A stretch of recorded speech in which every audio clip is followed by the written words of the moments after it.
mayat-mayat korban tumbalnya si Mustafa ini, yang pamannya, bibinya, ponakannya, sepupunya itu, si Mustafa tuh benar-benar teriak ketakutan sekenceng-kencengnya.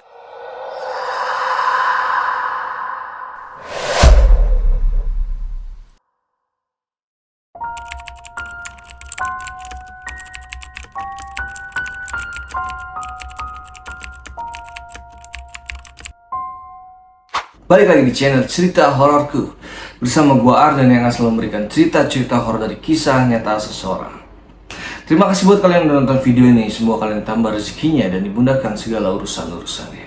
Amin. Di video kali ini gua bakal ceritain cerita horor dari pelaku pesugihan ayam cemani, yang dimana dia menumbalkan saudara-saudaranya sendiri demi mendapatkan uang goib dari ritual pesugihan tersebut. Tapi naasnya si pelaku pesugihan ini malah bunuh diri setelah dia dihantui oleh tumbal-tumbalnya.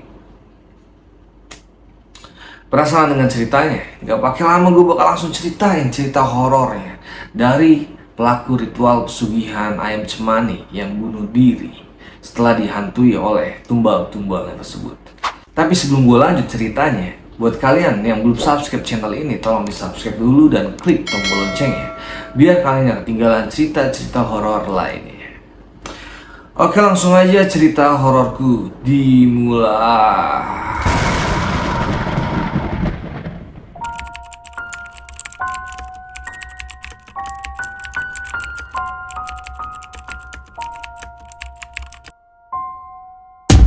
Malam bulan purnama adalah malam yang ditunggu-tunggu oleh Mustafa. Di malam berkabut itu, ia duduk bersila di bawah pohon beringin yang biasa ia datangi di tengah hutan. Tubuhnya sudah serba bersih nih, sudah mandi dan telah memakai wangian khusus. Begitu khusyuknya, si Mustafa ini duduk sila gitu di bawah pohon beringin, terus dia kayak baca-baca mantra lah. Dia sambil nunggu sesuatu yang membuat dia girang bukan main lah. Adanya uang gepokan di bawah pohon beringin tersebut. Karena pohon beringin tersebut adalah tempat ritual pesugihan yang biasa Mustafa lakukan di malam atau di setiap malam bulan purnama tiba.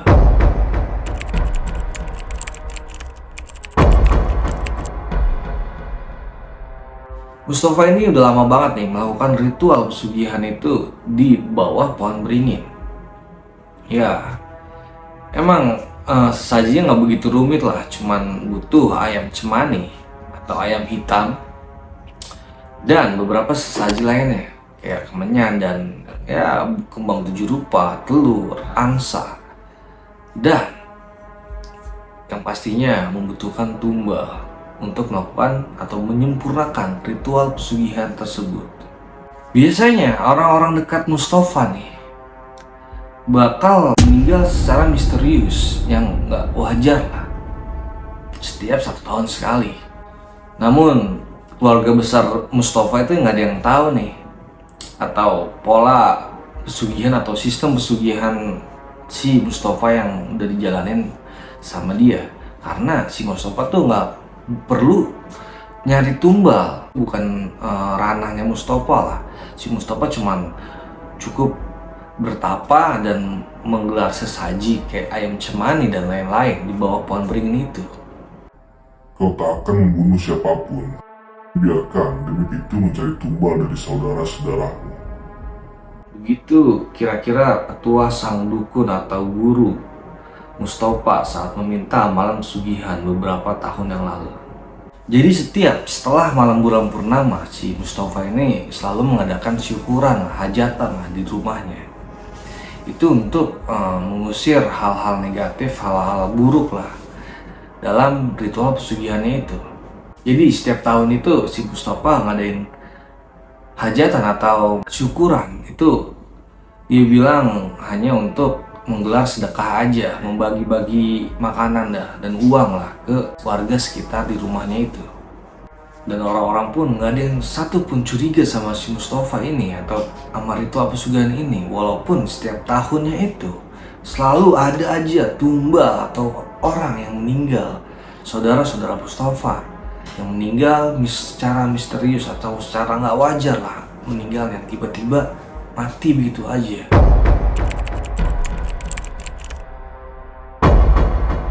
Nah, di tahun keempat ini, setelah si Mustafa mengadakan syukuran di rumahnya itu, yang dia bilang tuh bersedekah, si Mustafa ini nggak seperti tahun-tahun sebelumnya yang ya tenang-tenang aja, lancar-lancar aja, nggak ada apa-apa. Tapi di tahun ini berbeda.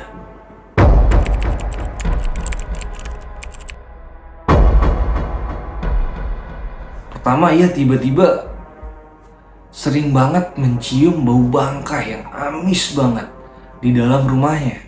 Padahal dia udah cari semua sekitar sudut-sudut rumahnya, nggak ada bangkai satupun.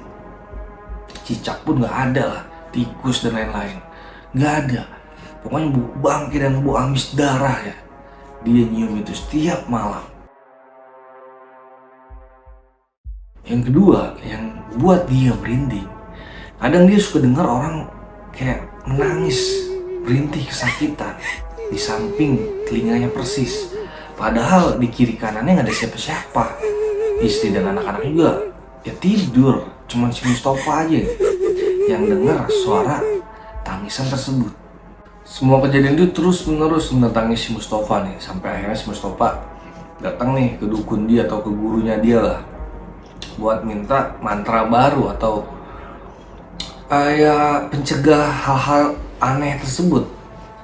Karena si Mustafa udah gak kuat banget nih, tiap malam dihantuin kayak gitu. Akhirnya dikasihlah mantra baru tuh sama si dukunnya ini. Dilakuin lah tuh sama si Mustafa, dia paling lah tuh mantra barunya.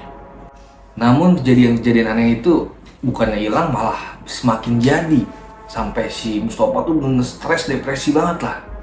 Pernah sewaktu-waktu si Mustafa tuh nampar istrinya karena udah saking stresnya banget lah dengar atau dihantui suara-suara tersebut sama bau bangkai dan bau amis itu. 3 bulan semenjak si Mustafa dihantuin kayak gitu, si Mustafa tuh kayak orang stres, orang gak waras lah. Istri dan anak-anaknya udah bener-bener ninggalin si Mustafa lah karena gak kuat sama kelakuan si Mustafa.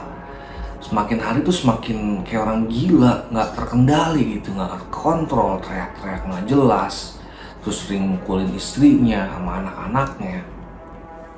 Parah deh pokoknya.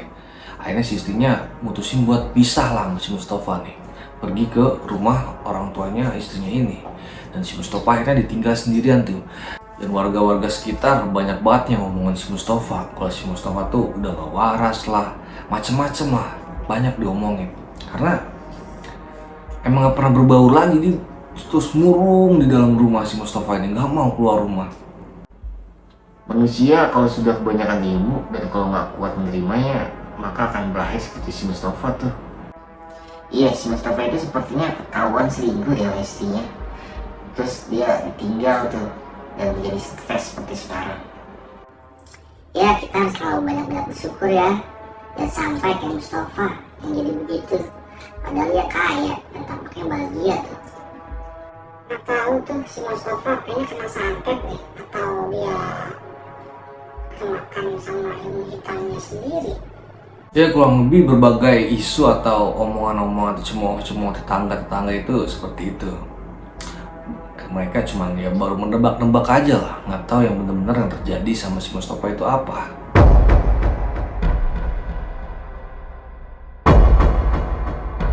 Kau telah membunuh kami, kau yang membuat kami kehilangan orang-orang terdekat. Bertaubatlah Mustafa, atau kami akan terus mengikutimu kemanapun kau pergi.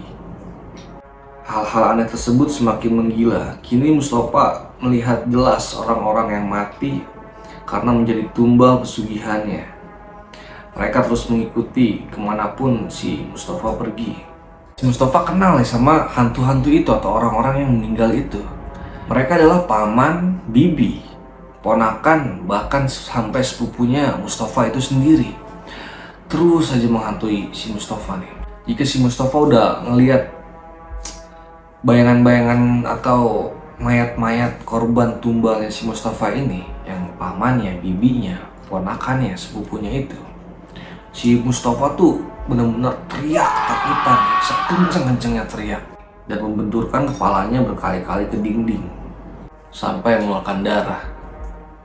Karena saking gak kuatnya tuh, terus-terusan setiap malam atau berbulan-bulan si Mustafa tuh mengalami kejadian aneh tersebut. Si Mustafa akhirnya melompat dari lantai 2 rumahnya dan dia tewas seketika karena kepalanya membentur tanah sangat keras.